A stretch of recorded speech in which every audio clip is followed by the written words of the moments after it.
Hello, my name is Owen Stewart Jordan, and I am in the grade 10 STEM cohort. What I'm about to share with you is my design for a tiny house that will go in my backyard. Through this process, I drew my thoughts out on grid paper, then made them into many variations of 3D models, worked through some interior planning for the house, and then I created a final model to show you.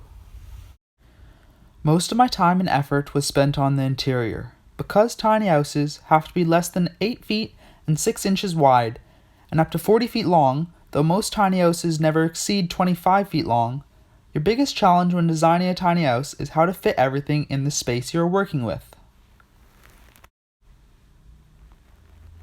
To preserve space, I had to make a variety of choices, like deciding not to have a dresser, but instead to keep clothes in storage spaces under the couch. I also had to look at the smallest option for kitchen appliances, finding dimensions for mini fridges and stoves and cupboards to make sure everything would fit in the allotted space. It was many choices like these that made this project interesting and different from anything I've ever done before. There were other key decisions in this process of design, like mounting the bed on the wall so it could be lowered electronically to cover up the space that the couch would often occupy at night.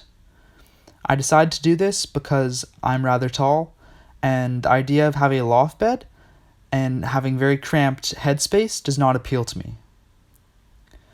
I also had to figure out how to make the space feel open and airy, so I decided to put quite big windows in the living room/bed area and smaller windows above the counter space, in the bathroom, and along some key walls. This project mostly focused on engineering and how to maximize space and make the most out of what you have. Especially with housing so high in Vancouver, I've come to realize that tiny houses could be our future. You don't always need a house, and apartments are ridiculously expensive and cramped.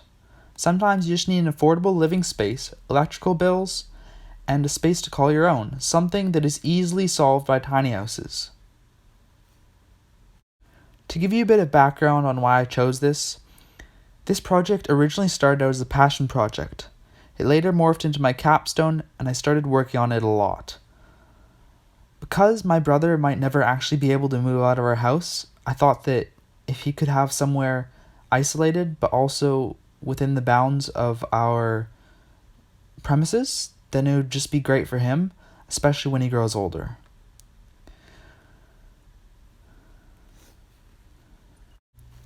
Something I love about creating a tiny house is the infinite amount of time you can invest into it. There's always something more you can do. For me, I will be continuing work on this throughout the summer, making improvements to tailor design to my backyard.